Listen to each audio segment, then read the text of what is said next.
Hello, world and universe. Welcome to the Trevor Donald Experience. Manifest your truth.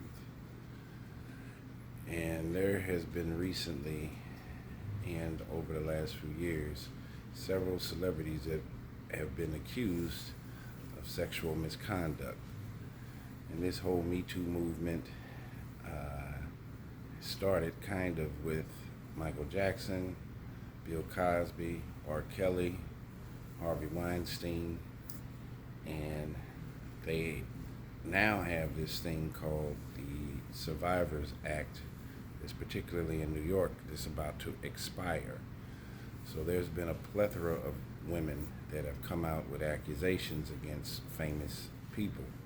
Axl Rose, a young lady filed a case against Axl Rose here recently from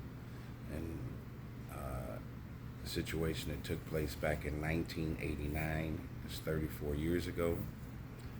Jimmy Iovine has been sued in a civil lawsuit by a young lady. Of course, Jamie Foxx has recently had a case filed against him in New York by a young lady that he met at a club. We also know that about 8 or 10 years ago, Cuba Gooding Jr.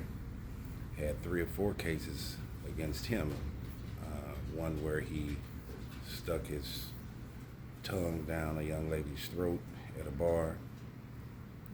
And so you got Cuba, Jamie Foxx here recently. Of course, R. Kelly's criminal case. Bill Cosby ended up going to prison. Harvey Weinstein. But what you're finding, and it's amazing that most of this is taking place in New York City. So it's very important for people, men and women, to understand their state laws. Each state is different, and then there are federal statutes that run across the entire country. And in particular, New York has some very strong handgun laws, sexual assault laws. Chicago does too. However, both of those cities can be very dangerous many times, but so it has not curbed the violence or the things that are taking place. But the interesting part about this Survivors Act, the Me Too movement, is that now, no matter what you did 20, 30, 40 years ago, it could come back to haunt you. Even Marcellus Wiley, who went to Columbia University in New York and was a linebacker for the San Diego Chargers in the NFL, was on the NFL Network, ESPN, now has his own podcast. An allegation recently came back with him and a young lady at Columbia in 1995. And who's to say who's telling the truth, who's lying, or what's going on? But what I think is taking place as a young man that's in his mid-50s, so I've lived a half a century and I've seen a lot, that a lot of the male-dominated behavior that has taken place, especially in the entertainment industry, and its egregiousness is coming back to haunt many of these men in powerful positions. To a certain degree, I think it's due payment for women to be able to speak their voice clearly, because if you go back to the 40s, the 50s, a lot of these young ladies today, it would be their grandmothers, grandmothers. They went through all kind of sexual harassment and sexual exploitation by the hands of powerful studio execs, record execs, and maybe they didn't get an opportunity to reap the benefits of all of their exploitation, but now their granddaughters, their daughters can benefit from it. It's been a male-dominated society in America, primarily a white patriarchal society, and now it's time to pay the piper. So have women had their voice suppressed for many years? Yes. Is it time for them to be heard and to be respected? All of us have had mothers, probably sisters, and if you've been married, probably daughters. And how would you like if your daughter was treated in a disrespectful manner, let alone physically or sexually assaulted? So there's definitely a place in the law books to protect women, especially if they're in an inferior position in alignment with men in superior positions. We also know that Puffy just settled a case with Cassie, one of his artists, and there are 2 or 3 more lawsuits that are out there.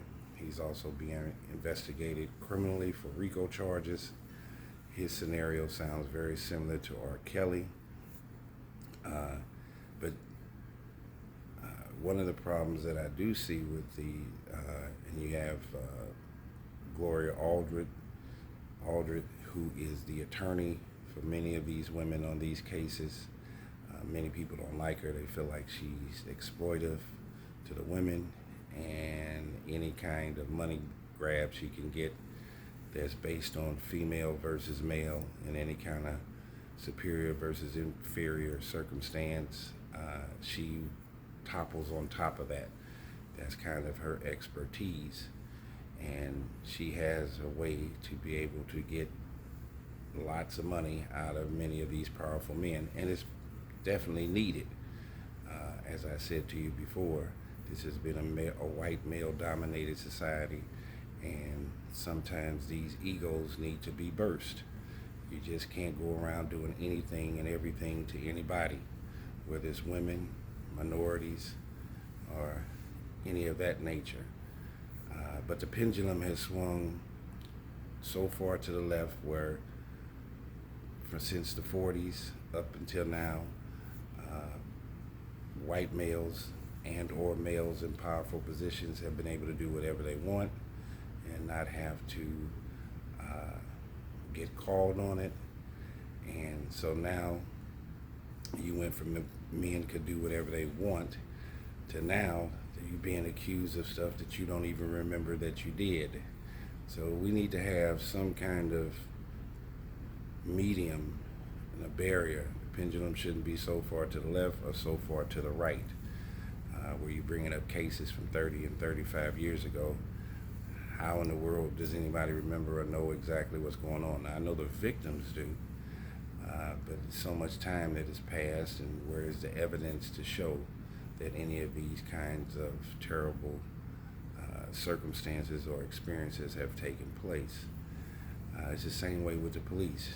Defunding the police is not the answer that Black Lives Matter tried to do, but we also have to be cognizant of the fact that white male police officers over the last 75 years have committed egotistical, rush to judgment behaviors against people of color, against women.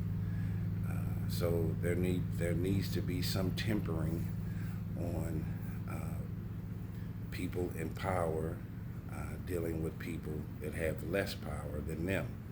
But defunding the police is not the answer. Just like in the Me Too movement or the Survivors Act, we have to have some kind of barrier and timeline to go back 40 years, 35 years, 26 years, and hear people come up with these allegations. You just never know where the truth lies. The more time that goes on, the less of the truth we can discover. So there are like 2,000 to 2,500 men that are having lawsuits filed against them in civil court under this Survivors Act, that claims are being made against them for their egregious behaviors towards women. Men and women, we need to be more aligned. It's not a competition of us being against each other. It takes a man and a woman to have a child, to raise a family, and we need to figure out through the sexes how to be more congruent. So I wanted to talk a little bit about this Survivors Act. They're taking down a lot of are character assassinating a lot of our celebrities and entertainers and men in power. But one of the surprising things that you're not seeing is that you're not hearing about these corporate execs of major Fortune 500 companies and many other companies that are being alleged to have done any of these kinds of deleterious behaviors towards women. Sexual harassment is a major problem throughout its history in corporate America. Why is everybody just going after athletes and entertainers? And then there's a preponderance for it to be against black entertainers and athletes. And their power is a mirage. The real power is in white males, generally 50 and over, who are running companies, who are making decisions on whether you have a job, whether you can feed yourself, whether you can buy a home. So is this smoke and mirrors? Because there has to be several thousands, hundreds of men in corporate positions and business positions that have done these same behaviors. So is that 2,500 going to turn into 10,000 males that are going to be accused of civil inappropriateness and sexual deviance? We'll have to wait and see. But this is not all black males, for sure. Very few black men have power in America to make those kinds of isms, decisions, sexism, racism, to hold somebody down. This is a white male patriarchal system, and we have to see where this thing is headed. But there are many famous people, famous men that are shaking in their boots. Puffy is in the heartbeat of it right now. Jamie Foxx has been accused. Cuba Gooding Jr. has been through this.